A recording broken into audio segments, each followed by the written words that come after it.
अऊज़ु बिल्लाहि मिनश शैतानिर रजीम। बिस्मिल्लाहिर रहमानिर रहीम। अल्हम्दुलिल्लाहि रब्बिल आलमीन वस्सलातु वस्सलामु अला अशरफिल अंबिया वल मुरसलीन सय्यदिना व मौलाना अबुल क़ासिम मुहम्मद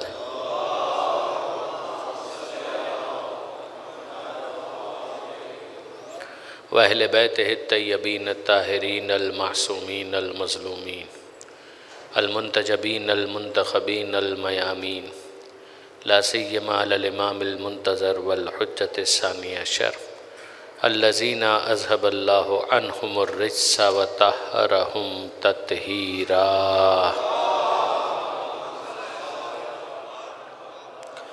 वल्लअनतु दाइमतुल बाक़ियतु अला अअदाइहिम अजमईन मिन यौम ज़ुल्मिहिम इला क़ियाम यौमिद्दीन। रब्बि इश्रह ली सदरी व यस्सिर ली अमरी वहलुल उक़दतम मिन लिसानी यफ़क़हू क़ौली वजअलनी ख़ालिसन लिवजहिकल करीम। या अल्लाह सल्लल्लाहु अला मुहम्मद व आला।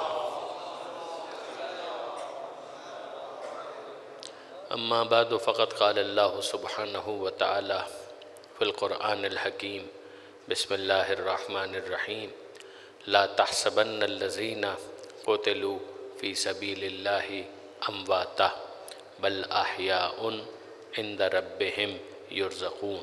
सल्लल्लाहु अला मुहम्मद व आले मुहम्मद। बरदरान अज़ीज़ व ख़ारान मोहतरम, ज़ाहिर है कि गुफ्तगू हमारी मुसलसल है। आशूर के दिन को हम डिस्कस कर रहे हैं सुबह से शाम तक। रिकैप करना इसलिए ज़रूरी होता है ताकि जहन के अंदर उस बात को रिफ़्रेश किया जा सके। मैंने गुजारिश की और भाई कई मरतबा ये गुजारिश आपके सामने पेश की कि इब्तिदाई जो वक्त है दुआ, मुनाजात, नमाज, खुतबात, उसके बाद जब जंग का आगाज़ हुआ है तो उसको हम अवाइल क़िताल कहें या इब्तिदाई जंग कहें। उसके अंदर मुबारज़त हुई, मुबारज़त के बाद फिर शहादतों का सिलसिला शुरू हुआ और फिर इब्तिदाई 10 शहादतें जो रिपोर्टेड हमारे पास मौजूद हैं वो 10 अफराद शहीद हुए। फिर उन शहादतों के बाद फिर हमला ऊला का मरहला है कि जिसके अंदर 50 अफराद इमाम के साथियों में से शहीद हुए। और फिर उसके बाद आप जानते हैं कि हमला ऊला से लेकर जो ज़ोहर तक का हंगाम है उसके अंदर मज़ीद 4 अफराद की शहादत का हमें पता चलता है। इस तरीके से ये 64 अफराद हो जाते हैं कि जो शहीद हुए। इनमें ज़ाहिर है कि एक शहीद ख़ातून भी हैं जिनका तज़किरा हम कर चुके, जनाबे उम्मे वहाब। अब उसके बाद मौका आता है, यानी हमला ऊला ज़ोहर से 1 घंटा पहले, तो अब ये 1 घंटा भी मुकम्मल हुआ और ज़ोहर का वक्त आ गया और मैदान में जंग हो रही है। और इस जंग के दौरान जनाबे अबू सुमामा साइदी ये इमाम के वो साथी हैं कि जिन्होंने इमाम के पास आकर एक गुजारिश, एक रिक्वेस्ट, एक दरख्वास्त पेश की और वो अजीब है। वो फरमाते हैं कि मौला मैं देखता हूँ कि ये लोग अब आपके बिल्कुल करीब आ गए हैं और ये यकीनी है कि आप पर कोई आँच न आने पाएगी जब तक हम इंशाअल्लाह आपके सामने कत्ल ना हो जाएं। यानी हम अपनी जानें आप पर क़ुरबान करेंगे। ये तो नहीं हो सकता कि हमारे जीते जी ये आपको कत्ल कर दें या आपको शहीद कर दें, ये तो हम इंशाअल्लाह नहीं होने देंगे। लेकिन बहरहाल जाना तो है, अब हम शहीद होने के लिए आमादा तो हैं, तैयार तो हैं। दिल ये चाहता है कि वो नमाज की जिसका वक्त अब आ ही गया है आपके साथ पढ़ लूँ और उसके बाद खुदा की बारगाह में हाजिर हो जाऊँ। यानी पहले मुसल्ले पर खुदा की बारगाह में हाज़िरी दूँ और फिर उसके बाद शहादत के ज़रिए से महज़र परवरदिगार में पहुँच जाऊँ। ये जो जनाबे अबू सुमामा साइदी ने ख्वाहिश का इजहार किया तो इमाम ने इसको बड़े गैर मामूली अल्फाज में अप्रिशिएट किया। इमाम फरमाते हैं ज़करत सलाता, तूने नमाज को याद रखा, जअलकल्लाहु मिनल मुसल्लीन, अल्लाह तुझे नमाज गुजारों में शुमार करे, अज़्ज़ाकिरीन, ज़िक्र खुदा करने वालों में शुमार करे। नाम हाँ, हाज़ा अव्वलो वक्तिहा, ये नमाज का अव्वले वक्त है। ये जो इमाम ने फरमाया कि नाम हाज़ा अव्वल वक्त है, इसका मतलब क्या हुआ कि जब इमाम ये जुमला कह रहे थे बस उस वक्त नमाज का वक्त हुआ।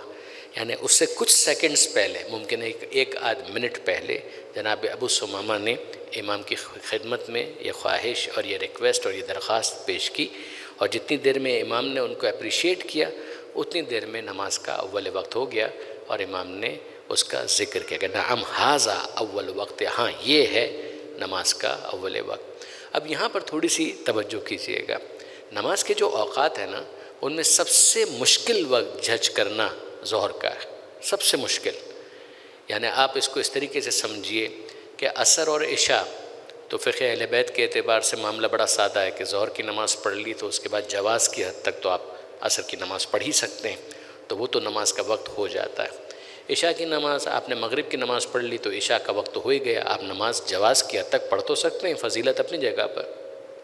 अब रह गई 3 नमाज़ें, फ़जर, ज़ोहर और मगरिब। इसमें अगर आप मगरिब का मामला देखें तो गुरूब शम्स, तो वो सूरज आपको नज़र आ रहा है, वो डूब गया तो उसी को बरादरान तो नमाज का अव्वल वक्त मान लेते हैं। हमारे यहाँ मामला क्या है कि गुरूब हिस्सी काफ़ी नहीं है, या as it appears sunset is not enough, ज़िहाब हुमर मशरिक़िया, ये हमारे यहाँ मयार है कि भाई जो मशरिक़ से एक सुर्खी सी है वो जब सर के ऊपर से चली जाए तब नमाज का वक्त होता है। तो वो सुर्खी भी नज़र आएगी, जब खुला मैदान हो तो वो सुर्खी भी दिखाई देगी और वो जाती भी महसूस होगी। तो इट्स नॉट दैट डिफ़िकल्ट, उसको भी जज करना आसान है कि भाई 10-1 मिनट के बाद आम तौर पर हमारे इलाकों के अंदर वो सुर्खी सी जाती भी महसूस होती है और उसके बाद नमाज का वक्त हो गया। तो मगरिब का नमाज का वक्त उसको जज करना डिफ़िकल्ट नहीं है। फ़जर की नमाज, उसको भी अगर आप देखें तो सुबह सादिक से लेकर तूले शम्स, ये टाइम है ना, तो सुबह सादिक फ़जर काज़िब होगी, वो ख़त्म हो जाएगी, फिर सुबह सादिक होगी। तो अगर कोई शख्स जाग रहा है, बेदार है, ज़रा सा उसके पास सेंस है और ज़रा सी वो महारत रखता है, तो he is in position to जज के now this is the starting time of फ़जर नमाज, वो जज कर सकता है। सबसे जो मुश्किल वक्त है जज करना अव्वल वक्त, वो है ज़ोहर का। उसके अंदर होता क्या है कि आप सूरज के तुलू होने को तसव्वुर करें कि ये ईस्ट है, ये वेस्ट है, यानी मैं अपनी साइड से देख रहा हूँ, ये ईस्ट है और ये वेस्ट है। तो सन राइजेज़ इन द ईस्ट, तो यहाँ से सूरज तुलू होगा और फिर ज़ाहिर है कि आहिस्ता आहिस्ता ऊपर की तरफ आएगा। तो जब ये सूरज ऊपर की तरफ आएगा तो साया किस तरफ होगा? साया इस तरफ होगा, बिल्कुल अपोजिट डायरेक्शन में। यानी अगर कोई चीज़ स्ट्रेट है तो ये सूरज रोशनी दे रहा है, ये इसको ब्लॉक कर रहा है, तो साया इस तरफ आएगा। आहिस्ता आहिस्ता आहिस्ता सूरज अपनी पीक पर चला जाएगा और फिर उसके बाद ये साया दूसरी तरफ शिफ्ट होगा जब सूरज इस तरफ आएगा। जब सूरज इस तरफ आएगा और साया इस तरफ शिफ्ट हो गया, ये है ज़ोहर का अव्वले वक्त। ये उसी वक्त आप जज कर सकते हैं, सिर्फ सूरज को देखकर आप जज नहीं कर पाएंगे। ये उस वक्त आप जज कर सकते हैं कि जब आप ज़मीन के ऊपर कोई चीज़ गाड़ दें, जिसको पहले ज़माने के अंदर शाखिस कहा जाता था। आजकल तो कैलकुलेशंस बड़ी एडवांस हो गई ना, लेकिन यह है कि अगर आप टिपिकल ठेठ पुराने अंदाज से ज़ोहर की नमाज का टाइम जो अव्वल वक्त है उसको जज करना चाहें तो उसका तरीक़ेकार ये होता था कि एक शाखिस उसको ज़मीन के ऊपर गाड़ दें, यानी एक लकड़ी सी आप ज़मीन पर गाड़ दें। मैदान है, लकड़ी आपने गाड़ दी और अब वो सूरज का साया इसके ज़रिए से चेक किया जाता है।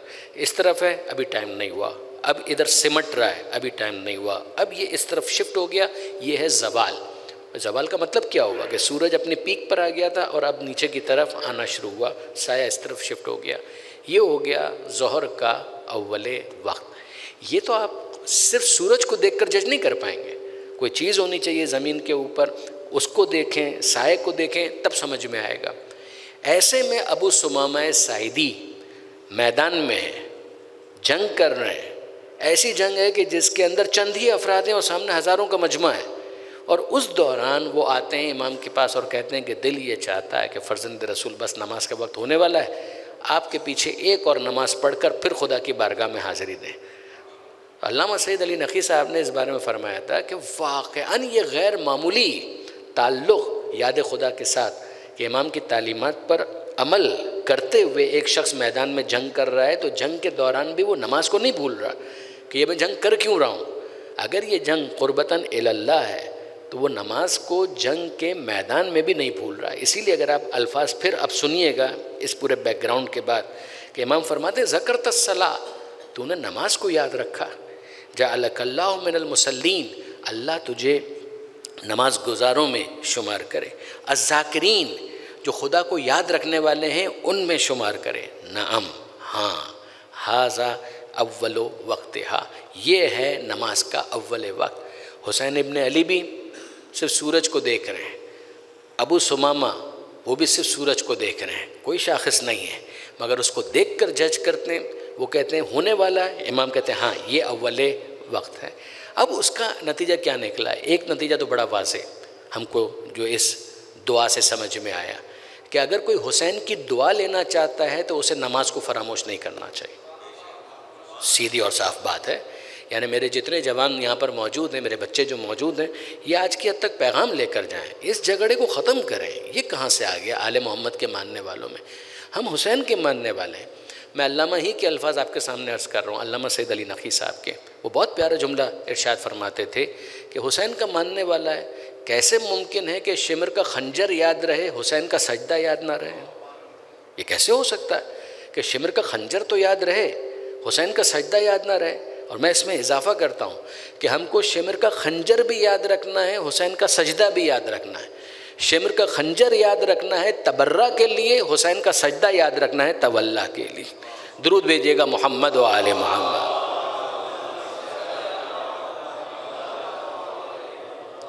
आपने गौर फरमाया बरादरान अजीज़? और ये जो नमाज हो रही है, इससे हमें जमात की नमाज की अहमियत का भी कुछ समझ में आता है कि अबू सुमामा वो ये नहीं कह रहे कि बस मैं कहीं पर भी खड़े होकर नमाज पढ़ लेता हूँ। नहीं, फ़र्जंद रसूल दिल ये चाहता है आपके पीछे एक जमात नमाज हो जाए, फिर हम खुदा की बारगाह में हाजिर हों। इमाम ने कहा कि हाँ, अब इन लोगों से कहो कि ज़रा सा जंग को रोकें। मुसलमान होने के दावेदार हैं ना, अगर मुसलमान होने के दावेदार हैं तो उनसे कहो कि कुछ देर के लिए जंग को रोको।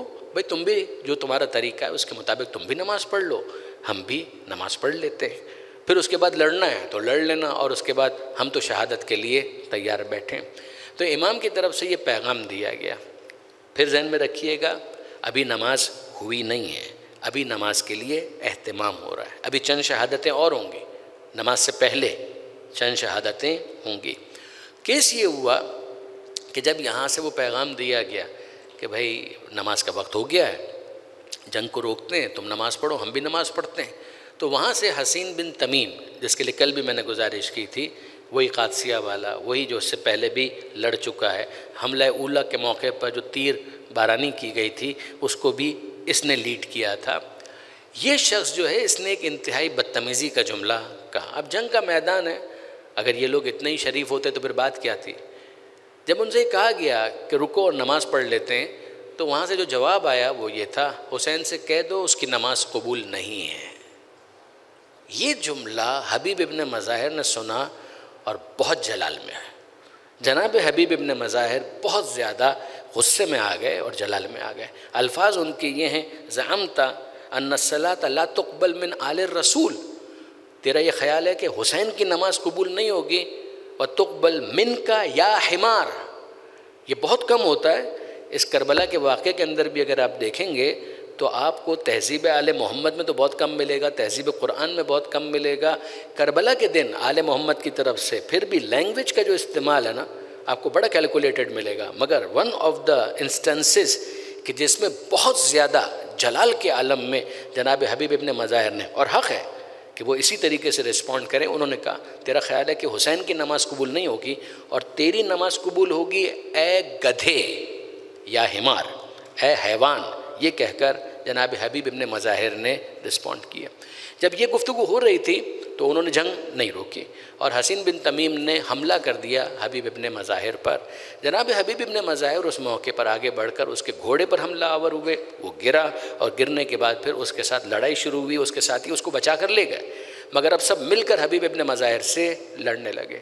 उस मौके पर जनाब हबीब इब्न मज़ाहिर, यानी वाक़यान इन अशार के अंदर पता चलता है कि हबीब इब्न मज़ाहिर मुजाहिद तो है मगर फ़क़ीह भी है। यानी इन अशार कुरान के ऊपर क्या उनकी नज़र है वो इन अशार से पता चलता है। ज़रा सुनिएगा, लड़ते हुए वो कह रहे हैं उक़सिमु लौ कुन्ना लकुम आदादन, मैं अल्लाह की कसम खाकर कहता हूँ अगर हमारा अदद तुम्हारे बराबर होता ना, या बराबर भी ना होता, आधा भी होता, तो तुम में से कोई एक भी बच कर ना जा पाता। बराबर होते हम और तुम अदद के एतबार से, या तुम हमारे मुकाबले में डबल होते, हम तुम्हारे अदद के मुकाबले में हाफ होते। अगर ऐसा भी होता तो तुम में से कोई एक भी बचकर न जाता। या शर्र कौमिन हसबन व आदा, ए बदतरीन कौम हसब के एतबार से भी और नसब के एतबार से। ये मैंने क्यों कहा आपकी खिदमत में कि ये जनाब हबीब इब्न मज़ाहिर के इन अशार से पता चलता है कि उनके कुरान पर कितनी नज़र थी। आप याद कीजिए, सूरह अनफाल में आयत है, परवरदिगार आलम सूरह अनफाल के अंदर, ये 8वां सूरह कुरान मजीद का। और याद रखिएगा, सूरह अनफाल में क़िताल पर बड़ी मुफस्सल गुफ्तगू है, क़िताल पर और मुनाफिकीन दोनों पर, सूरह अनफाल में और सूरह बराअत जो सबसीक्वेंट सूरह है, 8वां और 9वां सूरह। इन दोनों के मज़ामीन को आप देखेंगे तो आपको अंदाज़ा होगा कि दोनों के मज़ामीन काफ़ी हद तक मुत्तहिद हैं, यानी थीम दोनों का एक है। उसके अंदर मुनाफ़िक़त, निफ़ाक़, मुनाफिकीन की मज़म्मत और साथ साथ क़िताल, इन पर बड़ी गुफ्तगू है। वहाँ परवरदिगार आलम ने एक मयार बयान किया है, और वो मयार क्या है कि अगर सब्र करने वाले मुजाहिद हों, ज़ाहिर के आयत और आयत से मुतल्लिक़ा जो सबसीक्वेंट आयात हैं वो काफ़ी, मगर मैं आपके सामने इन शॉर्ट उसका ख़ुलासा अर्ज़ कर रहा हूँ कि कुरान मजीद ने उसके हवाले से एक मयार मुकर्रर किया। और मयार क्या है?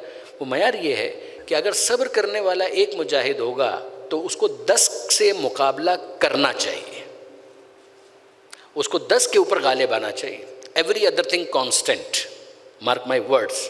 क्या मतलब हुआ कि भाई एक मुजाहिद यहाँ पर है, सामने से 10 लड़ने वाले हैं, जैसा ये है वैसे ये 10 हैं। तलवार एक है, उन 10 के पास एक एक तलवार है, 10 टाइम्स बढ़ता जाए, यानी जो कुछ भी इसके पास है वो 10 टाइम्स यहाँ पर बढ़ता जाए। जो इसकी हालत है वही उसकी हालत हो, जैसा असलहा इसके पास है वैसा असलहा उसके पास है। Every other thing constant. जितना ये भूखा है उतना ये भूखा हो, जितना ये प्यासा है उतना ये प्यासा हो, जैसी ज़रा इसके पास है वैसी ज़रा इसके पास है, बस मल्टीप्लाई बाय 10 है। यानी फ़र्द के एतबार से आप इसको मल्टीप्लाई बाय 10 करते जाइए कि जैसा ये एक है वैसे ये 10 हैं। कुरान का मयार ये है कि अगर ऐसा है ना तो इस एक को 10 के ऊपर गालिब आना चाहिए, अगर इसके अंदर सब्र मौजूद है। ये है कुरान का दिया गया मयार। अब उसके बाद कुरान मजीद ने उसके अंदर तख़फ़ीफ़ की, डिस्काउंट किया इसको, और उसके अंदर कम किया। और क्या कहा? अल-आन ख़फ़फ़ल्लाहु अन्कुम व अलिम अन्न फ़ीकुम ज़ाफ़न। ये अल्लामा सैयद अली नक़ी साहब ने तफ़सीर के अंदर लिखा कि वाज़े महसूस होता है कि पैगम्बर अकरम के ज़माने में कोई जंग भी होगी कि जिसके अंदर मुसलमान could not perform according to the given standard, उसके मुताबिक वो परफॉर्म नहीं कर पाए। हर कोई अली तो नहीं होता, हर कोई हमज़ा तो नहीं होता, हर कोई जाफ़र तैयार तो नहीं होता, तो नहीं कर पाए। जब नहीं कर पाए तो फिर उसके बाद नतीजा क्या निकला? कुरान मजीद ने कहा अल-आन, अब हम कम कर देते हैं। ख़फ़फ़ल्लाहु अन्कुम, ख़फ़फ़ा तख़फ़ीफ़ इसी से निकला है। तख़फ़ीफ़ का मतलब होता है डिस्काउंट, कम कर देना। वह अलिमा, और जान लिया खुदा ने, अन्न फ़ीकुम ज़ाफ़ा, कि तुम्हारे अंदर कमज़ोरी है, यानी you are not up to that standard. तुम्हारे अंदर अभी कमज़ोरी, तो कमज़ोरी कौन सी कमज़ोरी है? अदद तो वैसे ही कम था, यहाँ पर कमज़ोरी क्या है? वैसा सब्र तुम्हारे अंदर नहीं है कि जो तुम्हारी उस वीकनेस को कंपनसेट कर सके।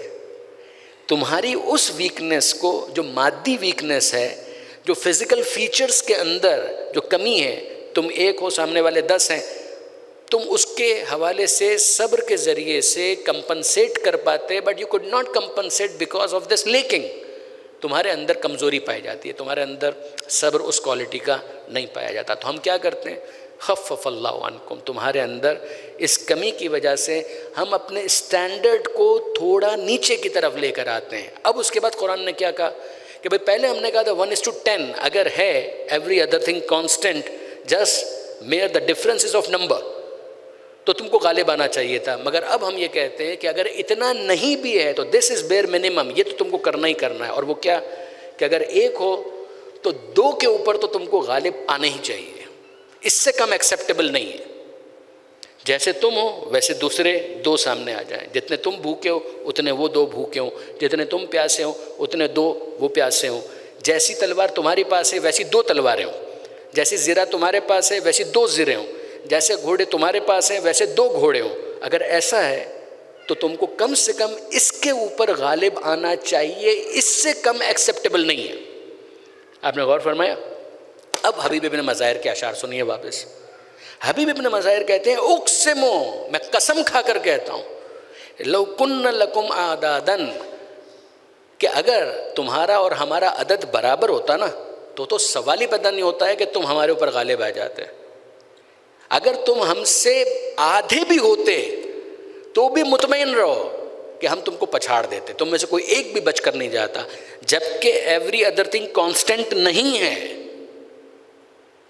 एवरी अदर थिंग कांस्टेंट नहीं है। यानी हबीब इब्न मज़ाहिर अपने उस मयार के अंदर खुद अपने लिए एक चैलेंज बढ़ा रहे हैं। वो कह रहे हैं हर चीज़ बराबर नहीं है, हम 3 दिन के भूखे हैं, तुम सैर हो, हम 3 दिन के प्यासे हैं, तुम्हारा पानी का कोई मसला नहीं है, हमारे पास तो अब कोई घोड़ा नहीं है, तुम्हारे पास घोड़े मौजूद हैं, तुम्हारे पास तीर जितने हैं वो हमसे बहुत ज़्यादा हैं, सिर्फ डबल का फ़र्क थोड़ी है, उससे कई ज़्यादा है।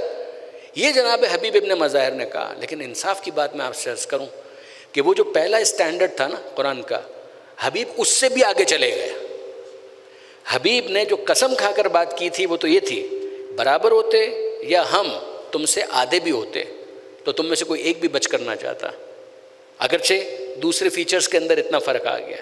लेकिन जो प्रैक्टिकली करबला के अंदर इमाम हुसैन की फ़ौज ने डिमॉन्स्ट्रेट किया है वो डबल नो, 10 टाइम्स नो, उससे भी कहीं ज़्यादा है। जो कुरान का जो दिया हुआ मयार है उससे भी आगे बढ़कर जो परफॉर्म करके दिखाए उसको करबला के शोहदा कहते हैं। अब वापस से आइए और कंपेयर कर लीजिए, इधर समझ लीजिए कि 100 अफराद हैं, सामने कितने कत्ल हुए मैं फिगर दे चुका हूँ आपको, अगर आपको याद है 8000 से ज़्यादा। अब आप ज़रा कंपेयर कीजिए कि अगर इधर 100 अफराद हैं तो ये कितने टाइम्स मामला गया, डबल, तो इनको 200 को कत्ल करना चाहिए, 10 टाइम्स इनको 1000 को कत्ल करना चाहिए, 20 times, 30 times, 40 times, 50 times, how many times. जो कुरान मजीद ने मयार दिया था वो ये था कि अगर सब्र करने वाले हैं तो आइडियल सिचुएशन ये है कि उनको अपने से 10 बड़े दुश्मन से मुकाबला करके उनको मगलूब करना चाहिए। और ये 100 अफराद अगर हैं तो इन्होंने 8000 से ज़्यादा अफराद को कत्ल किया है।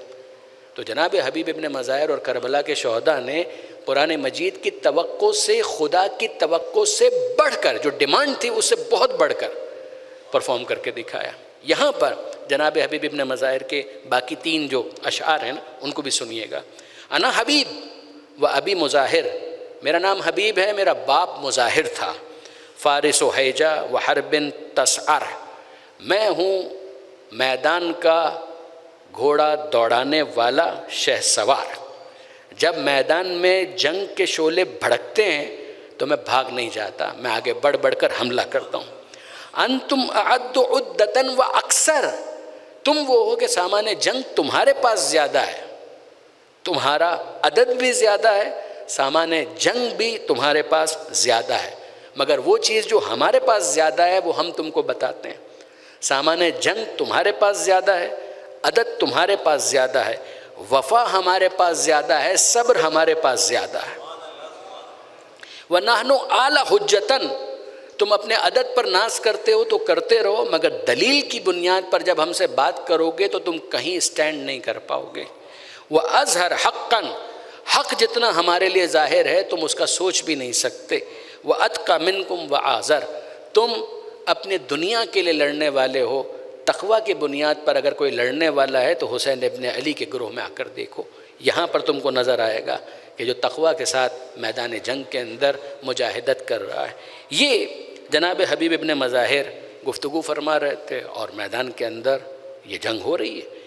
ऐसे में एक शख्स बदील बिन ज़रीन, उसने बिलाखिर जनाब हबीब इब्न मज़ाहिर को कत्ल किया, शहीद किया। और जनाब हबीब इब्न मज़ाहिर की शहादत के बाद सराहत के साथ लिखा है कि पहली मर्तबा वाज़े तौर पर इमाम के चेहरे पर सदमे को देखा जा सकता था। पहली मर्तबा पूरे दिन में, गम तो था बेशक, मगर आपने सुना कि जैसे जैसे दिन आगे बढ़ता जा रहा था वैसे वैसे हुसैन के चेहरे का नूर बढ़ता जा रहा था। तो वो कौन सा मौका है कि जहाँ पहली मर्तबा एक मार्क डिफरेंस हमको नज़र आया आशूर के दिन इमाम हुसैन के चेहरे पर? ये मौका था। ज़ोहर का वक्त हो चुका, अभी नमाज नहीं हुई है। जब ये मुज़ाकरात हो रहे थे कि नमाज के लिए डिले कर दिया जाए, कुछ देर के लिए पोस्टपोन किया जाए जंग को, लेकिन नहीं, वो लोग नहीं माने और इस दरमियान में जनाब हबीब ने मज़ाहिर की शहादत हुई। जनाब हबीब की शहादत के बाद अभी फिर ज़ोहर की नमाज हुई नहीं है और जनाब हुर बिन यजीद रियाही जो इससे पहले कई मरतबा आप जानते हैं कि मैदान के अंदर आ चुके हैं, ये जनाब हुर बिन यजीद रियाही का जिहाद इस मौके पर फिर खुलकर हमारे सामने आता है और उनका भी जो रजज़ है वो सुनने वाला है। फिर एक मरतबा आलई तो वो कहते हैं मैंने कसम खाई है। ये अरबी के अंदर कसम के लिए कई अल्फाज हैं, उनमें से एक ये भी है आलई तो, मैंने कसम खाई है ला उक़्तलु हत्ता अक़्तुला, कत्ल होऊंगा मगर कत्ल करने के बाद सरेंडर नहीं करूँगा। मैं इसीलिए बार बार जो अपने बच्चों को और जवानों को मुतवज्जे कर रहा हूँ, इल्म में है कि शहादत होगी, मगर शहादत का इल्म होना इस बात का तकाजा नहीं करता कि इंसान सरेंडर कर दे। हम मुकाबला करेंगे, भरपूर मुकाबला करेंगे और मुकाबला करने के बाद जब शहादत होगी तब वो शहादत का मज़ा है। हुर कहते हैं आलई तो, मैंने कसम खाई है ला उक़्तलु हत्ता अक़्तुला, उस वक्त तक कत्ल नहीं होऊंगा जब तक कत्ल कर नहीं लेता। तुम में से कईयों को पहले कत्ल करूँगा, फिर उसके बाद अगर कत्ल होना हुआ तो होंगे। वलन उसाब अल-यौम इल्ला मुक़बिला, नहीं गिरूँगा मगर इस हालत में कि आगे बढ़ रहा होऊंगा फिर गिरूँगा। गिरूँगा भी तो इस आलम में, यानी भागते हुए नहीं गिरूँगा, फरार करते हुए नहीं गिरूँगा, पेनिट्रेट करते हुए गिरूँगा। तुम पर हमला कर रहा हूँगा, उस हालत के अंदर अगर गिरूँगा तो गिरूँगा। अज़रिबुहुम बिस्सैफ़ ज़रबन मुक़सिला, ऐसी ज़रब लगाऊँगा कि जो फ़ैसला कुन ज़रब होगी। ला नाकिलन अनहुम वला मुहल्लिला, ना रिट्रीट करूँगा, ना पीछे की तरफ आऊँगा, ना कोई कमज़ोरी दिखाऊँगा, बढ़ बढ़ कर मुकाबला करूँगा। अज़रिबु फ़ी आराज़िहिम बिस्सैफ़, मैं इन पर अपनी तलवार से बढ़ चढ़ कर हमला करूँगा। किसका दिफा करते हुए? अन खैर मन हल्ल मिना वल खैफ, उस हुसैन की तरफ से हरम की सरजमीन पर जिससे बेहतर कोई दूसरा फ़र्द नहीं पाया जाता। ये जनाबे हुर उस मौके पर रजस पढ़ते हुए हमला कर रहे थे। जनाबे हुर और जनाबे ज़ुहैर इब्न कैन, इन दोनों की जोड़ी बन गई और दोनों ने मिलकर हमला करना शुरू किया, यानी एक पेयर की सूरत में इन्होंने हमला किया, हुर और जनाबे ज़ुहैर। और इस तरीके से होता था कि जनाबे हुर अगर दुश्मनों से मुकाबला कर रहे हैं तो जनाब ज़ुहैर उनको प्रोटेक्ट करते थे, यानी अगर घिर जाएं तो वो कोशिश करते थे कि उनसे दूर करें, और अगर जनाब ज़ुहैर मुकाबला कर रहे हैं तो जनाब हुर उनको प्रोटेक्ट करते थे, कवर करते थे। ये दोनों मिलकर लड़ रहे थे। ऐसे में फिर जनाब हुर अकेले रह गए और जनाब ज़ुहैर उनको प्रोटेक्ट नहीं कर पाए, यानी हमला इतना शदीद हुआ कि जनाब हुर घिर गए, मुहासरे में आ गए और बिलाके फिर उनको शहीद किया गया। जब जनाब हुर शहीद हुए, अब मैं वापस अपने साथियों को मुतवज्जे कर रहा हूँ कि याद करें, जाहिर है कि मैं ना फ़कत ये कि किसी ज़ाकिर को इल्ज़ाम नहीं दे रहा, बल्कि मैं ख़ुद अपना भी उज़्र पेश कर रहा हूँ कि ज़ाहिर है कि जब हम अय्याम अज़ा के अंदर पहले अशरे में जनाब हुर के मसाइब बयान करते हैं तो बहुत ब्रीफली उसको टच किया जाता है, मगर आप देख सकते हैं कि कितनी मरतबा जनाब हुर मैदान के अंदर गए, नॉट ओनली वंस, कितनी मरतबा गए। पहले गए, अवाइल जंग के अंदर गए, बाद में गए, खुतबा भी उन्होंने दिया, और फिर ये ज़ोहर के बाद अभी नमाज नहीं हुई है और इस दौरान उनकी शहादत हो रही है। और जनाब हुर जब शहीद हुए हैं और उनका लाशा लाया गया, इमाम हुसैन उनके पास पहुँचे और आप ज़ाहिर कि वो मशहूर रिवायत सुनते हैं कि किस तरीके से इमाम ने उनको ऑनर किया। एक तो यही कि जनाब खातून जन्नत हज़रत बीबी फ़ातिमा ज़हरा का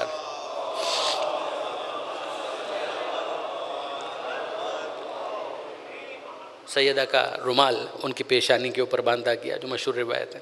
और दूसरा, एक मरतबा फिर जनाब हुर को मुखातब किया है इमाम ने उसी अंदाज से, जिसको मैं पहले भी डिस्कस कर चुका हूँ कि जब वो आए थे उस वक्त भी ये अल्फाज कहते, तकरीबन यही अल्फाज थे। और वो क्या, अंतल हुर, तू तो हुर साबित हुआ, कमा सम्मत का उम्मु का, जैसे तेरी माँ ने तेरा नाम रखा था। फिर वापस रिकॉल कीजिए कि जनाब हुर रास्ते में रोका, इमाम ने कहा सकलत का उम्मु का या हुर, तेरी माँ तेरे मातम में बैठे, जब तौबा करके आए कंपनसेट किया, तू वैसा साबित हुआ जैसा तेरी माँ ने तेरा नाम रखा था। फिर यहाँ पर वही जुमला तकरार किया कि हुर के दिल में कहीं मलाल ना है, तू तो वैसा साबित हुआ कि जैसा तेरी माँ ने तेरा नाम रखा था। और अंतल हुर फिल दुनिया व अंतल हुर फिल आखिरा, तू दुनिया में भी हुर और आखिरत में भी हुर, दुनिया में भी आज़ाद और आखिरत में भी आज़ाद। दुनिया में भी शैतान से आज़ाद, यजीद से आज़ाद, इब्न ज़ियाद से आज़ाद, उमर साद से आज़ाद। आखिरत में भी इन तमाम गलत वाबस्तगियों से तू आज़ाद ही साबित हुआ। अब ज़ाहिर है कि जंग मुलतवी तो नहीं हुई है, जंग तो चल रही है। ख्वाहिश तो थी कि सुकून से ये नमाज ज़ोहर हो जाए, मगर नहीं हुई। इस मौके पर इमाम ने दीन की एक और तालीम पर अमल करके दिखाया है, जिसको इस्तिलाह के अंदर कहते हैं सलातुल खौफ। सलातुल खौफ यानी नमाज खौफ। सलात यानी नमाज, खौफ यानी खौफ। अच्छा, अब खौफ का मतलब वो मत समझिएगा, एक होता है उर्दू के अंदर किसी लफ्ज़ का इस्तेमाल होता, एक है इस्तिलाह के अंदर सलातुल खौफ किसको कहते हैं। तो सलातुल खौफ इसको कहते हैं कि जब आप एक काम करने जा रहे हैं, आपको एहसास हो रहा है कि हमला हो जाएगा, तो उस अंदेशे को टैकल करने के लिए नमाज एक ख़ास अंदाज से पढ़ी जाती है, और उस अंदाज से पढ़ी गई नमाज को सलातुल खौफ कहा जाता है, नमाज खौफ कहा जाता है। कि भाई या तो वो लोग रोक देते जंग, तो वो भी नमाज़ पढ़ते, ये भी नमाज़ पढ़ते, उन्होंने नहीं रोका। जब उन्होंने नहीं रोका तो अब अंदेशा है कि हमला हो सकता है, तो क्या स्ट्रेटजी की जाएगी। नमाज को कर दिया जाएगा मुख्तसर, वैसे भी सफ़र की हालत है, मुसाफिरत है, तो 10 दिन से कम का सफ़र हो तो वैसे ही नमाज मुख्तसर हो जाती है, 4 रकती नमाज 2 रकती हो जाती है। तो ज़ोहर की नमाज का मौका है तो 2 रकत हो जाना था। फिर जंग की हालत है, और जंग की हालत के अंदर कैफियत कि ये अफराद ही कितने हैं, तो उस मौके पर भी नमाज 2 हो जाती है, 2 रकत रह जाती है, 4 रकत की जगह 2 रकत। अब फ़िक़ही बहस अपने मकाम पर तफसीलात की मुतकाज़ी है, इस वक्त हम उसको डिस्कस नहीं कर रहे हैं, लेकिन मैं एक मोटी बात आपके सामने अर्ज़ कर रहा हूँ। इस सलातुल खौफ को पढ़ने का तरीक़ाकार क्या है। तरीक़ाकार ये है कि जो लश्कर है वो 2 हिस्सों में तकसीम हो जाएगा। आधा लश्कर जंग करेगा, एज अ रिज़ल्ट डिफेंड करेगा, और आधा लश्कर नमाज़ पढ़ेगा। आधा लश्कर नमाज़ पढ़ेगा, जी हाँ, जमात के साथ पढ़ेगा। जमात के साथ पढ़ेगा तो इमाम जमात कौन है, इमाम हुसैन।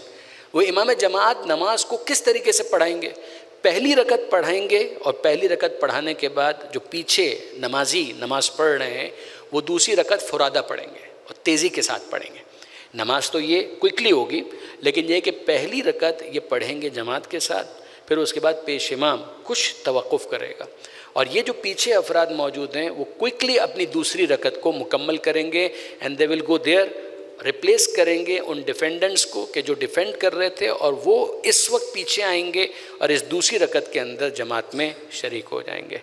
ये दूसरी रकत ज़ाहिर है कि उनकी होगी, पेश इमाम की, मगर इनकी पहली रकत होगी। इमाम वहाँ पर अपनी नमाज़ को मुकम्मल करेंगे और यहाँ पर ये दूसरी रकत फुरादा पढ़कर नमाज को कंप्लीट करेंगे। ये है मैकेनिज़्म सलातुल खौफ का, नमाज खौफ का। ये इमाम ने करबला में ज़ोहर के वक्त करके दिखाया।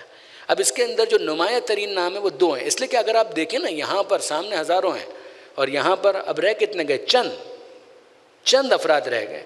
इन चंद अफराद को 2 हिस्सों में तकसीम करना, 2 नाम हमारे सामने बहुत नुमाया सामने आए।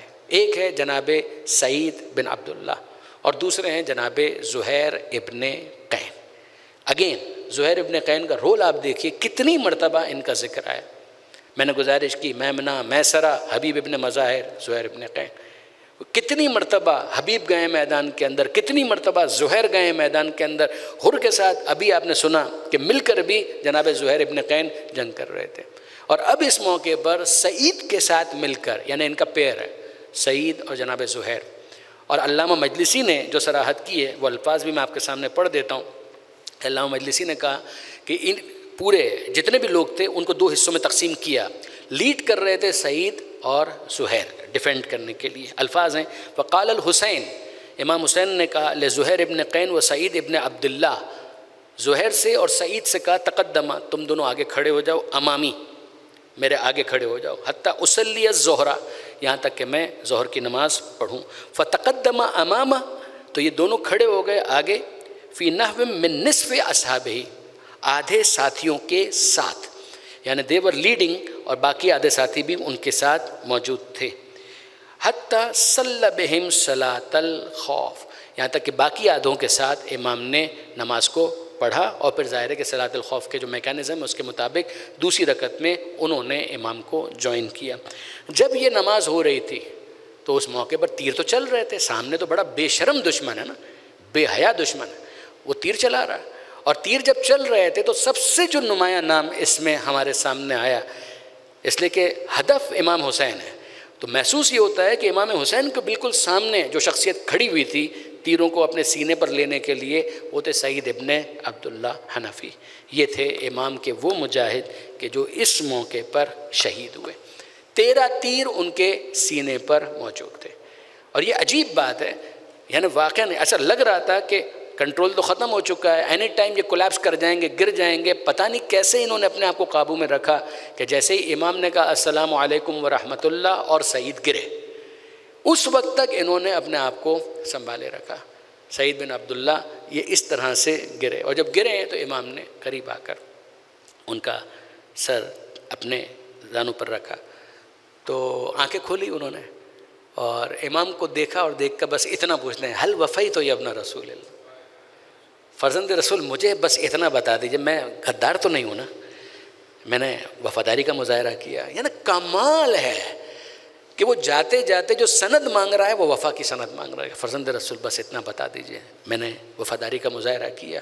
नाम ख़द वफ़ई था या सईद, जिस पर इमाम ने ये सनद उसको अता की कि हाँ सईद, तुमने वफ़ादारी का हक़ अदा कर दिया। ये जनाब सईद की शहादत हुई।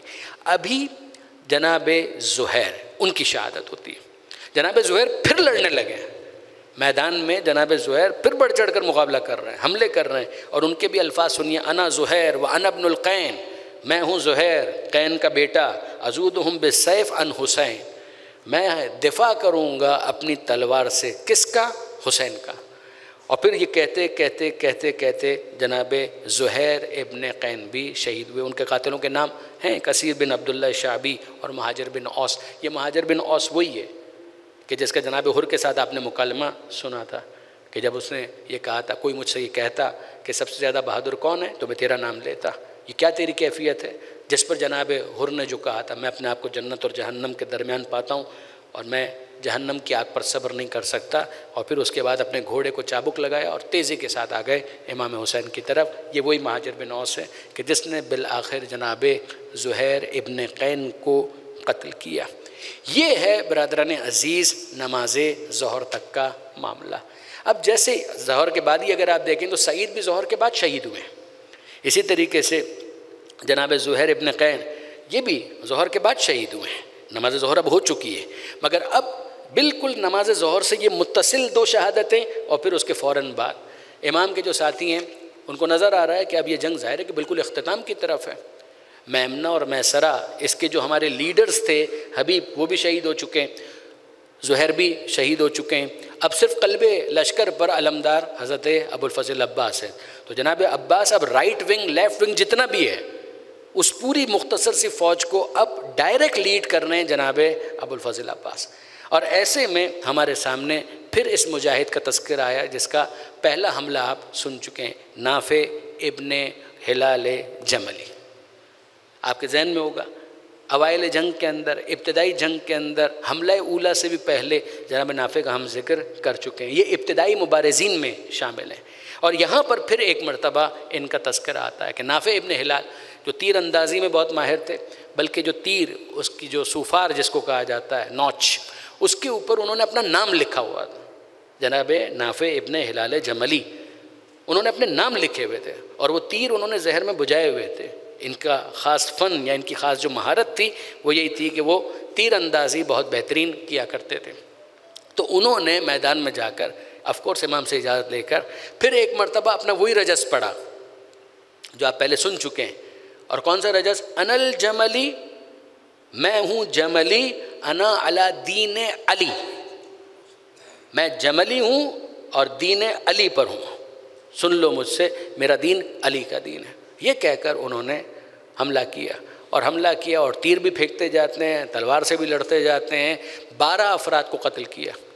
यानी फिर अगर मैं आपसे अर्ज़ करूं कि ज़रा कंसीडर कीजिए, एक आदमी है, 10 टाइम्स का तो मतलब हुआ कि 10 को कत्ल करे, every other thing constant if, which was not the case. मगर आप देखें 12 आदमियों को तो इस हमले के अंदर इन्होंने कत्ल किया है, 12।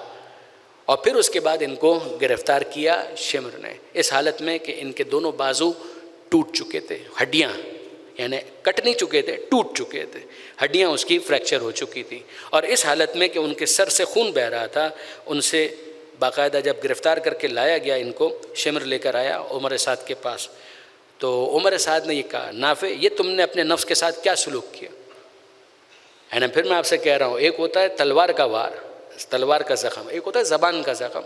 ये तुमने अपने नफ्स के साथ क्या सलूक किया, यानी कितना बुरा सलूक किया, अपना नुकसान किया तुमने। तो उस मौके पर नाफे वो जवाब देते हैं, मेरे ज़मीर से, मेरे दिल से तो खुदा वाकिफ़ है कि मेरी नीयत क्या थी। बस में होता तो इससे बढ़कर मैं हमला करता, लेकिन खुदा की कसम मुझे खुशी है कि मैंने 12 आदमी तुम में से जान से मारे हैं और ज़ख्मियों की तादाद इसके अलावा है। मुझे खुशी है कि मैंने अपने फ़र्ज़ के अदा करने में कोताही नहीं की। अगर मेरे बाजू ना टूट जाते तो तुम मुझे इस तरह गिरफ़्तार हरगिज़ ना कर सकते। ये डायलॉग हो रहा है। शिमर ने कहा, इस शख्स को ज़िंदा नहीं छोड़ना चाहिए। उमर साद से कहा, इस शख्स को ज़िंदा नहीं छोड़ना चाहिए। तो उमर साद ने कहा कि तुम गिरफ़्तार करके लाओ, तुमको जो करना है इसको करो, तुम्हारे पास इख्तियार है। जिसके बाद शिमर ने तलवार खींची, और जब वो तलवार खींच रहा था तो नाफे के अल्फाज हैं, अगर तुम लोग मुसलमान होते तो कभी हम लोगों के खून में हाथ ना भरते। अल्लाह अकबर। मैं फिर आपको याद दिला रहा हूँ, सियासी जंग है, सिर्फ शहजादों की जंग है। ये दीन का रेफरेंस क्यों आ रहा है बार बार? वो तो खुलकर कह रहे हैं, मुस्तफ़ा के दीन की तशरीह मैं तो अली से कबूल करता हूँ, ये है मेरा दीन, मैं हुसैन के साथ हूँ। ये यहाँ पर उसको कत्ल कर रहे हैं तो नाफे डिक्लेयर कर रहे हैं कि अगर तुम मुसलमान होते तो ये हरकत कभी ना करते। शुक्र है खुदा का कि उसने हम लोगों की मौत अपनी मखलूक में से बदतरीन लोगों के हाथों से करार दी। शिमर ने तलवार लगाई और नाफे शहादत के अजीम दर्जे पर फाइज हो गए। ये हैं 69वें शहीद, 69वें शहीद इमाम हुसैन अलैहिस्सलाम के लश्कर के। मैं फिर आपको याद दिला रहा हूँ, मेरा ये मतलब नहीं है कि इस दरमियान कोई और शहीद नहीं हुआ होगा, बईद है कि कोई शहीद ना हुआ होगा। मैं तो जो लिस्ट हमारे पास रिपोर्ट हुई है मैं उसके मुताबिक आपसे पढ़ रहा हूँ। इसमें इम्कान है कि कुछ और अफराद भी दरमियान में शहीद हुए होंगे, मगर जो लिस्ट हम कंटिन्यू कर रहे हैं उसके अंदर भी ये मामला तकरीबन 100 शहदा तक जाएगा। फिर उसके बाद 2 नाम हमारे सामने और आते हैं, और वो 2 नाम हैं अब्दुल्ला व अब्दुर्रहमान। दोनों भाई थे, दोनों भाई, और इन दोनों ने इमाम की खिदमत में आकर ये फरमाइश की और ये गुजारिश की, आपको हमारा सलाम कबूल हो। अब आप समझ चुके हैं इस बात को कि जो इमाम के साथी थे 50% प्लस शहीद हो चुके हैं। अब ये आखिरी साथी इमाम के चल रहे हैं, जिसके बाद फिर बनी हाशिम का सिलसिला शुरू होगा। आपको हमारा सलाम कबूल हो। अब दुश्मन बहुत करीब आ गया है, हम चाहते हैं कि आपके सामने कत्ल हों और आपकी हिफाजत में हम अपनी जान निसार करें। इमाम ने फरमाया कि आओ मेरे करीब खड़े होकर जंग करो, यानी बहुत ज़्यादा फासले पर मत जाना, दिल चाहता है कि तुम्हारी जंग अपनी आंखों से देखूं। और वो दोनों लड़ते लड़ते इमाम के सामने कुछ फासले पर, बैटलफील्ड में ऑफ कोर्स, लेकिन शहीद हो गए। फिर उसके बाद 2 नाम और आते हैं। ये दोनों मादरी भाई हैं और चचाजाद भाई हैं, यानी बाप अलग अलग है, माँ एक ही है। जो बाप हैं वो भी आपस में भाई थे, और जिस तरीके से ये कोई अनहोनी चीज़ तो है नहीं। ये दोनों के दोनों आए और इमाम के पास आया एक अजीब अंदाज। अभी आपने सुना कि इनसे पहले जो 2 भाई आए थे उन्होंने क्या कहा, सलाम कबूल कीजिए, दुश्मन करीब आ गया है, दिल चाहता है कि आपके सामने लड़ते, ये बातें हो रही थी। ये आकर कुछ कहना चाहते थे, दे कुड नॉट स्पीक, बोल नहीं पाए, यानी अल्फाज हलक में अटक रहे थे, ज़बान से अदा नहीं हो पा रहे थे। दोनों भाई, इसने कुछ बोलना चाहा, नहीं ये कुछ बोलना नहीं बोल पाया, यहाँ तक कि खड़े खड़े दोनों रोना शुरू हो गए, दोनों की आंखों में आंसू आ गए, गिरिया करने लगे। जिस पर इमाम ने एक जुमला कहा, और वो जुमला क्या था, क्यों मेरे भाई के फ़र्जंदों, मेरे भाई के फ़र्जंदों यानी मेरे भतीजों, ये जो मोहब्बत भरा एक अंदाज़ होता है ना, मेरे भतीजों क्या हुआ, रोते क्यों, थोड़ी देर में अभी देखो खुशी ही खुशी तुम्हें नसीब होगी। इन दोनों ने अब हिम्मत करके एक जुमला का, फ़र्जंद रसूल हमारी जान आप पर कुर्बान, हम अपने लिए नहीं रो रहे, हमें तो आपकी बेकसी पर रोना आता है। देख रहे हैं, हम देख रहे हैं कि आपको चारों तरफ से घेर लिया गया है, और मालूम है कि जान कुर्बान हो जाएगी मगर आपका दिफा नहीं कर पाएंगे। अब बिलाखिर हमारे बाद कुछ देर के लिए आप हैं, उसके बाद आप भी शहीद हो जाएंगे। इमाम ने फरमाया, खुदा तुम दोनों को ए मेरे भतीजों जज़ाए खैर दे, उस सदमे की वजह से और इस हमदर्दी के लिए जो तुम्हें मेरे साथ है, यानी जो तुम मेरे बारे में एहसास रखते हो ना, ये मवद्दत और मोहब्बत का तकाजा यही है। जो कर सकते हैं किया, जो करेंगे वो सब बस से ज़्यादा करेंगे, मगर उसके बावजूद मालूम है कि इमाम के ऊपर मसाइब और ज़्यादा आने वाले हैं। उसका तुम्हें गम है, खुदा तुमको इसकी बेहतरीन जज़ा अता करे। इन दोनों ने भी अपनी जान कुर्बान की। अब उसके बाद ज़िक्र आता है बुरैर हमदानी का। बुरैर इब्न खुज़ैर हमदानी बहुत इम्पॉर्टेंट शहीद है।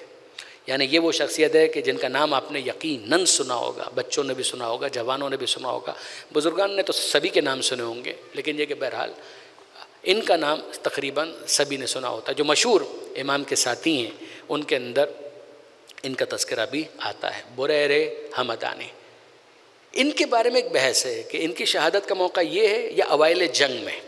अल्लामा सईद अली नक़ी साहब ने इस बात का एहतमाल दिया है कि महसूस ये होता है कि इनकी जंग अवाइल जंग में हुई थी, जिसमें ये बिलाखिर शहीद हुए, या ये मौका था जैसा कि बाज़ ने रुझान अपना ज़ाहिर किया है। मगर बहरहाल बहुत इंटरेस्टिंग मामला इनका बन गया, बुरैर इब्न खुज़ैर हमदानी। क्यों? एक तो इनका बैकग्राउंड क्या है, कूफा के रहने वाले हैं, फ़ाइन। नंबर 2 कारी कुरान है। नंबर 3 हाफिज़ कुरान है। नंबर 4 मुअल्लिम कुरान है। आप में से बहुत से कारी होंगे, मुमकिन है बाज़ हाफिज़ भी हों, लेकिन हर हाफिज़ कुरान, हर कारी कुरान मुअल्लिम नहीं होता। और बहुत बड़ा स्टेटस है वाक़ई अगर कोई कुरान सीखता है और सिखाता है। खैरुकुम मन तअल्लमल कुरान व अल्लमा, तो में सबसे बेहतर वो है कि जो कुरान सीखे और सिखाए।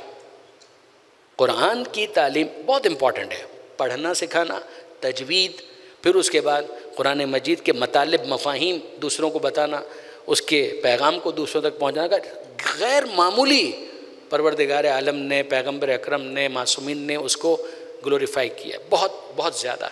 ये जनाब बुरैर हमदानी डिक्लेयर्ड कारी कुरान, यानी ऐसा नहीं है कि मिसाल के तौर पर अपने घर में 1-2 को पढ़ा दिया ना, बाकायदा मस्जिद कूफा में आकर इनका तरीक़ेकार ये था, सब जानते थे कारी कुरान है, हाफिज़ कुरान है, मुअल्लिम कुरान। कितने ही बच्चों ने इनसे कुरान सीखा था, कितने जवानों ने इनसे कुरान पढ़ा था, ये कुरान कैसे पढ़ा जाता है, ये इनकी शोहरत थी। आम तौर पर वो शख्स, आम तौर पर ख़ास तौर पर उस ज़माने के एतबार से, कि जो अपने आप को डेडिकेट कर चुका है ना इस काम के लिए, फिर वो वॉरियर नेचर नहीं होता। वो तलवार खींचकर मैदान में आए ना, इट सीम्स कि नहीं, इसने अपने लिए एक शोबा मुख्तस कर लिया है, वो उसी के अंदर खिदमत करना चाहता है। मगर आप देखेंगे कि करबला की जंग में जो मैदान में अफराद आए हैं, वो अपनी अपनी फील्ड में किसी न किसी एतबार से एक गैर मामूली मर्तबा और मकाम रखते थे। जैसे ये जनाब बुरैर, तो एक सोचने का, एक फूड फॉर थॉट था बहुत सारे लोगों के लिए कि ये इस्लाम पर कैसा वक्त आ गया है कि जो कारी कुरान के तौर पर मशहूर है, हाफिज़ कुरान, मुअल्लिम कुरान के तौर पर मशहूर है, वो अपनी ज़िम्मेदारी समझ रहा है कि मुझे तलवार उठाकर मैदान में आकर हुसैन का साथ देकर यजीदी लश्कर से लड़ना होगा। तो ये हाइट मामलात इस हद तक ख़राब हो चुके हैं। ये एक जनाब बुरैर की जंग से तासुर आया और बहुत इम्पॉर्टेंट तासुर आया। दूसरी बात ये है कि जब ऐसा कोई शख्स होता है ना, आज भी अगर आप जनरली देखें ना कि कोई यूनिवर्सिटी का प्रोफेसर है, लेक्चरर है, टीचर है, डॉक्टर है, कुछ ऐसे शोबे होते हैं कि जिनके लिए आप दिल में वैसे ही रिस्पेक्ट महसूस करने लगते हैं कि नहीं जनाब ये तो डॉक्टर है, ये तो प्रोफेसर है, ये तो पढ़ाता है। जनाब बुरैर का ये केस था, जो दुश्मन का लश्कर है उसमें भी लोग जनाब बुरैर के इन फीचर्स की वजह से, इन क्वालिटीज़ की वजह से उनको बहुत ज़्यादा रिस्पेक्ट करते थे। तो ये जनाब बुरैर जब मैदान में आए तो कुछ हुआ। अब ज़रा सुनिए कि क्या हुआ। एक तो लोगों में यही कि अब तो बुरैर आ गए, बुरैर को भी कत्ल करना पड़ेगा, एक ये।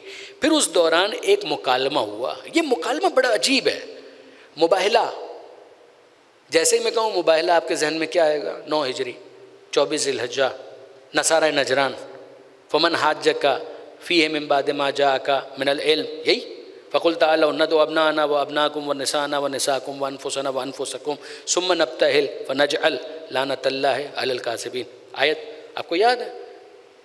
जो इल्म के बाद कट हुज्जती करे, ए हबीब अब उससे बहस करने की ज़रूरत नहीं। उनसे कहो हम अपने बेटों को लेकर आते हैं, तुम अपने बेटों को ले आओ। हम अपनी निसा को लाते हैं, तुम अपनी निसा को लाओ। हम अपने नफ्स को लाते हैं, तुम अपने नफ्स को लाओ। फिर क्या करेंगे? सुम्मा नब्तहिल, गिड़गिड़ाएंगे खुदा की बारगाह में और लौ लगाएंगे, बद दुआ करेंगे, फ़नजअल लानतल्लाहि अलल काज़िबीन। जो झूठा है उसके ऊपर अल्लाह की लानत हो। ये मुबाहिला करबला में भी हुआ, ये मुबाहिला करबला में भी हुआ। नसारा नजरान अक्लमंद थे, विड्रॉ कर गया, उन्होंने मुबाहिला से दस्तबरदार होने का ऐलान किया। ये इंटरेस्टिंग है कि करबला के मैदान में बुरैर हमदानी के साथ मुबाहिला हुआ और जो सामने आया था वो दस्तबरदार नहीं हुआ। अब नतीजा क्या निकला? एक तो है कि जंग के उन्वान से हो रही है ना, अब जंग के उन्वान से नहीं हो रही है। ये जो ख़ास एक शख्स जो सामने आया है उसके साथ जो जंग हो रही है वो सिर्फ जंग नहीं हो रही है, अब वो मुबाहिले के साथ एसोसिएटेड है, नथी हो गई है, उसके साथ जुड़ गई है। वो क्या हुआ मामला ज़रा सुनिएगा। इस मौके पर हुआ ये कि यजीद बिन माकल, लश्कर यजीद से निकला यजीद बिन माकल, यहाँ से जनाब बुरैर हमदानी, दोनों का ताल्लुक़ कूफा से, ये भी कूफा से हैं वो भी कूफा से हैं, दोनों का ताल्लुक़ मोहल्ला भी बज़ाहिर लगता है कि बहुत करीब करीब का, जैसे होता है ना कि मिसाल के तौर पर ठीक है उसका ये मसलक है, इसका ये मसलक है, लेकिन ये है कि मिल रहे हैं, बात हो रही है, गुफ्तगू हो रही है, कभी मिसाल के तौर पर रेस्टोरेंट में बैठ गए या मिसाल के तौर पर कहीं ऑफिस में मुलाकात हो गई, कुलीग्स हो सकते हैं, पीयर्स हो सकते हैं, ये होता है। इसी तरीके से महसूस होता है कि यजीद बिन माकल के साथ जनाब बुरैर की गुफ्तगू रहती थी। ये मैदान जंग में सामना हो गया। और अब गुफ्तगू सुनिएगा। कई फ़तर अल्लाह सनाबिक, यजीद बिन माकल कहता है भाई बुरैर क्या क्या ख्याल है, क्या किया अल्लाह ने तुम्हारे साथ? यानी ये तंज़ है। तंज़ का मतलब तुम देखो इतने लोग तो मारे गए, कुछ देर के बाद तुम लोग सब फारिग हो जाओगे, नौज़ुबिल्लाह मिन ज़ालिक, सब के सब कत्ल होने वाले हो, क्या बचा तुम्हारे पास? यानी बहुत ज़्यादा कर ली, देख ली तुमने, ये सारी जितनी तुमको करनी थी शोशा कर लिया, आखिर में क्या हुआ? मर रहे हो ना। कई फ़तर अल्लाह सनाबिक, देखा तुम्हारे साथ अल्लाह ने क्या किया? तो बुरैर ने जवाब दिया सना अल्लाह भी खैरा, मेरे साथ तो अल्लाह ने खैर ही खैर किया है। आप इसको फिर लिंक करें, जनाब ज़ैनब सलामुल्लाह अलैहा, ये तो मैदान जंग की बात है ना, जंग का मैदान भी हो गया और कूफा के अंदर इब्न ज़ियाद ने कहा देखा खुदा ने तुम्हारे साथ क्या सलूक किया। जनाब ज़ैनब मा रअई तो इल्ला जमीला, खुदा की बात करते हो, खुदा से हमने हुस्न व जमाल व खूबसूरती के सिवा कुछ नहीं देखा। ये जो जुमले हैं ना, ये उस मौक़िफ़, उस फ़िलॉसफ़ी, उस आइडियोलॉजी की डेप्थ कि ईमान किसको कहते हैं उससे समझ में आता है। ये जंग के मैदान में बिल्कुल तकरीबन वही जुमला, देखा तुम्हारे साथ खुदा ने क्या सलूक किया, खुदा ने हमारे साथ खैर ही खैर की। उसने सामने से जवाब दिया सना अल्लाह बेका शर्रा, ये जनाब बुरैर ने कहा हमारे साथ तो अच्छा किया, तुम्हारे साथ बहुत बुरा किया। तुम तो मैदान जंग के अंदर ये देख रहे हो कि कौन शहीद हो गया, अगर शहीद होना बुरा सलूक होता तो फिर उस आयत का क्या मतलब है कि ला तासबन्नल्लज़ीना क़ुतिलू फ़ी सबीलिल्लाहि अमवाता, अगर कत्ल होना खुदा की राह में ये बुरा सलूक होता तो फिर ताज शहादत तो सर पे ना रखा जाता। ये तशरीहन मैं अर्ज़ कर रहा हूँ। उस मौके पर यजीद बिन माकल ने कहा कज़बता, तुमने झूठ कहा, व क़ब्लल यौम मा कुन्ता कज़्ज़ाबन, और ऐ बुरैर आज से पहले कम से कम मैंने तुम्हें झूठ बोलते हुए नहीं देखा। ठीक है ये तो तुम्हारा जुर्म और कसूर है, अली वाले हो, अहले बैत वाले हो, अली की मोहब्बत की बातें करते हो, अली के दुश्मनों से बेजारी का, ये तो ठीक है, ये तो तुम्हारा मैं जानता हूँ, झूठे तुम नहीं थे, लेकिन अब तो तुमने झूठ बोलना भी शुरू कर दिया, इसलिए कि देखो क्या सलूक किया है तुम्हारे साथ, तुम कह रहे हो खैर ही खैर। वो नहीं समझ पा रहा या ना समझने का तज़ाहुर कर रहा है। उस मौके पर एक ऑफ़र उसने की, और वो क्या है, हल तज़कुर व अना उमाशी का फ़ी बनी लौज़ान। बुरैर कुछ याद आ रहा है? कूफा में मोहल्ला बनी लौज़ान, तुम और मैं चल रहे थे, जा रहे थे किसी जगह पर, और क्या हुआ था, वह अंता तकूल, और तुमने कहा था अन्ना फ़ुलान, ये मेरी मजबूरी है मैं नाम नहीं ले सकता, और तुमने ये कहा था कि फ़ुलान, खुलफा में से एक का नाम लिया। फिर वही शेर पढ़कर मैं आगे बढ़ जाऊँ कि ख़याल ख़ातिर अहबाब चाहिए हरदम, अनीस ठेस न लग जाए आप गिनों को। वो आप ज़हमत कीजिए और ख़ुद देखिए। फिर कह रहा हूँ ये शिया किताब की बात नहीं है, बरादरान अहले सुन्नत के मौर्रिखीन ने नाम के साथ लिखा है, नाम के साथ। और उस मौके पर उसने कहा तुमको याद है बनी लौज़ान के मोहल्ले में तुम और मैं दोनों जा रहे थे, और तुमने उस मौके पर क्या कहा था, तुमने कहा था अन्ना फ़ुलान, नाम लिया फुलान, काना अलल फितना, वो फितने में मुब्तला हो गया था, और मुसरिफ़न, गुनहगार भी था वो, और उसने अपने नफ्स के ऊपर तजावुज़ भी किया था, तुमने ये कहा था।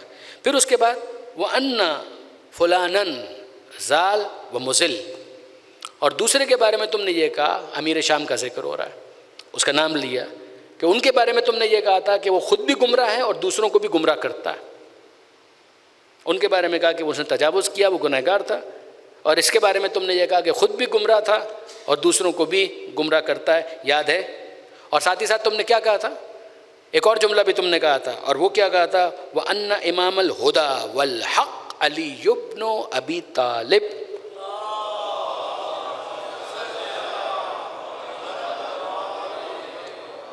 ये करबला में गुफ्तगू हो रही है, मैदान जंग में गुफ्तगू हो रही है।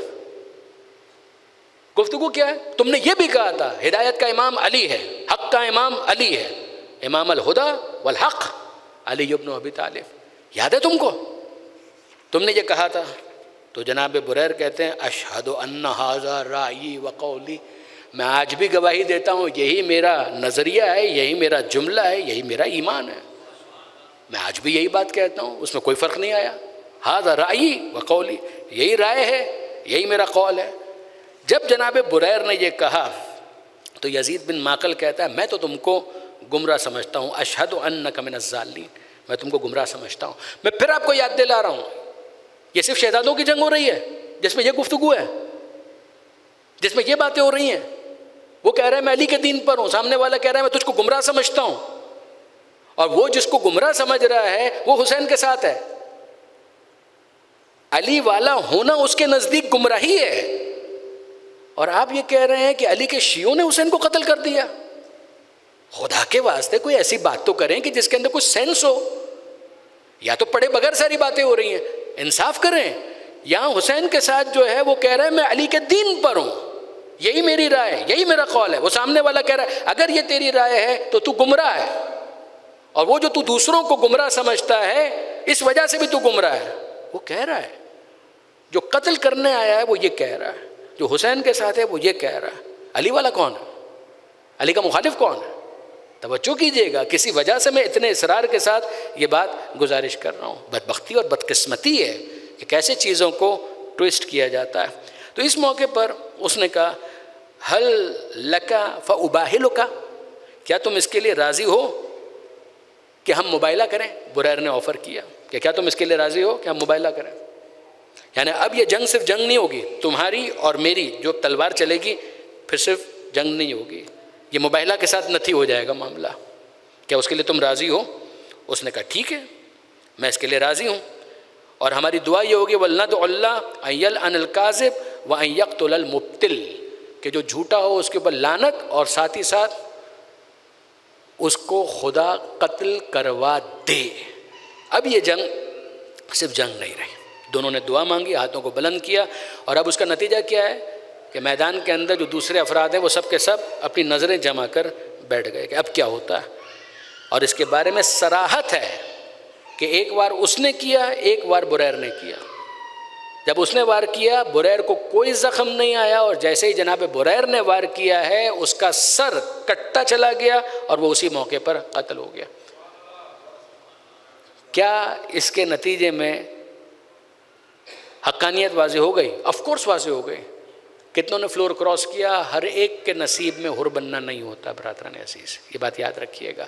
इस मौके पर अगला काम ये हुआ कि बहरहाल जनाब बुरैर की कामयाबी हो गई। कातिलान हुसैन का मज़हब जो अल्लामा सैयद अली नकी साहब की किताब को मैं पहले भी इंट्रोड्यूस कर चुका हूँ, उसमें भी अगर आप देखेंगे तो उन्होंने इस वाक़े से पूरा नतीजा लिया, कंक्लूड किया, इंटरप्रेट किया। अ मास्टरपीस, कातिलान हुसैन का मज़हब। छोटी सी किताब है मगर उसका मवाद बहुत कीमती है कि हुसैन के कातिल किस मज़हब से ताल्लुक़ रखते थे। तय तो करो, बस बोले चले जाओ, ये इंसाफ नहीं है। देखें, इल्म की मीज़ान के ऊपर इसको तोलें और उसके बाद फिर फ़ैसला करें। इस मौके पर जब जनाब बुरैर अपनी तलवार दुश्मन के कासा सर से बाहर निकाल रहे थे, उस मौके पर एक और शख्स है रज़ी बिन मुनक़िज़ अबदी, उसने जनाब बुरैर के ऊपर हमला किया। बुरैर उससे दस्तो गिरेबां हो गए और दुश्मन उस वक्त भी मगलूब हुआ और उसके सीने पर सवार थे। ये मैं दूसरे दुश्मन की बात कर रहा हूँ, उसका तो मामला ख़त्म हो चुका। उस मौके पर उसने अपने साथियों को आवाज़ दी और उन्होंने मिलकर हमला किया और एज अ रिज़ल्ट जनाब बुरैर हमदानी शहीद हुए। जब जनाब बुरैर हमदानी शहीद हुए, उस मौके पर बहुत से अफराद बोल रहे थे, कत्ल मत करो, इसको कत्ल मत करो, हाफिज़ कुरान है, कारी कुरान है, मुअल्लिम कुरान है, कत्ल मत करो। जिनको वारिस कुरान का कत्ल करना नागवार नहीं है, वो कारी कुरान का कितना लिहाज करेंगे, वो हाफिज़ कुरान का कितना लिहाज करेंगे। बिल आखिर ये भी शहीद हुए। उसके बाद जो अगले शहीद हैं उनके बारे में गुफ्तगू इंशाअल्लाह कल होगी। ये भी हाफिज़ कुरान थे, ये एक और हाफिज़ कुरान, और इन्होंने कुरान मजीद ही से अपने गुफ्तगू का आगाज़ किया। मैदान में जाकर कुरान की आयतें पढ़ना शुरू कर दी इमाम हुसैन की तरफ से। कमाल, आयतों का सिलेक्शन भी बड़ा अजीब है, बहुत उम्दा है। मैं फिर शर्मिंदा हूँ कि आज मैंने आपके तकरीबन 5-7 मिनट ज़्यादा ले लिए, ज़ाहिर है कि मंजिल मसाइब पर तो अब हम आएँ। वैसे तो अगर आप देखें तो ये पूरी गुफ्तगू मसाइब ही तो है, हुसैन की शुजाअत, हुसैन की शहामत, हुसैन के साथियों की बहादुरी, और साथ साथ किस तरीके से वो मौत को अपने सीने से लगाते हैं, गले लगाते हैं। लेकिन ख़ास तौर पर आज इसलिए कि इन अयाम का एक तकाज़ा है कि कुछ ख़ास हवालों से बात की जाए। मेरा दिल चाहता है कि जनाब मुख्तार के हवाले से गुफ्तगू करूँ, जिनको बहुत बड़ा क्रेडिट जाता है कि उन्होंने आले मोहम्मद की आँखों को ठंडा किया, उनके दिल के अंदर सुरूर और ख़ुशी दाखिल की। दिल चाहता है कि मंजिल मसाइब पर इस तरह से मसाइब का बयान हो कि जनाब मुख्तार को भी खराज तहसीन पेश किया जाए। ये जनाब मुख्तार जब अपने ज़माने में, बहुत ज़्यादा साल नहीं गुज़रे थे, चंद ही सालों के अंदर तो ये सारे वाक़यात पेश आए, और कूफा शहर के अंदर जो उनकी मुख्तसर ज़माने के लिए हुकूमत कायम हुई, उसके अंदर उन्होंने चुन चुन कर कातिलाने इमाम को गिरफ़्तार करके कत्ल करना शुरू किया। उस मौके पर वो शख्स आया मदीना मुनव्वरा सैयद सज्जाद से मुलाकात के लिए। एक शख्स कूफा का रहने वाला सैयद सज्जाद से मुलाकात के लिए आया। आपको मालूम है ये वो ज़माना था जब सज्जाद खून के आंसू रो रहे। तो सैयद सज्जाद ने रस्मी गुफ्तगू के बाद पूछा, भाई कूफा का क्या हाल है, मुख्तार की क्या कैफियत है? तो उसने कहा कि मौला मैं क्या बताऊं, कूफा में इस वक्त मुख्तार की हुकूमत है और आपके बाबा के कातिलों को चुन चुन कर गिरफ़्तार करते हैं और साथ ही साथ इक़बाल जुर्म करवाते हैं और फिर उनको तहे तेग कर देते हैं। सैयद सज्जाद ने ये सुना, कुछ देर के लिए सर को झुकाया, फिर अपना चेहरा बुलंद किया और एक सवाल किया, हुरमला पकड़ा गया? हुरमला गिरफ़्तार हुआ? उसने जवाब देने के बजाय सवाल कर लिया कि फ़र्ज़ंद रसूल मैं हैरान हूँ, आपने अकबर के कातिल के बारे में नहीं पूछा,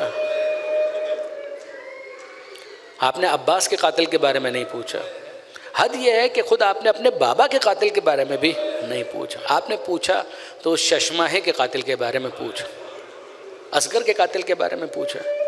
सैयद सज्जाद कहते हैं वो तीर असगर को तो नहीं लगा था।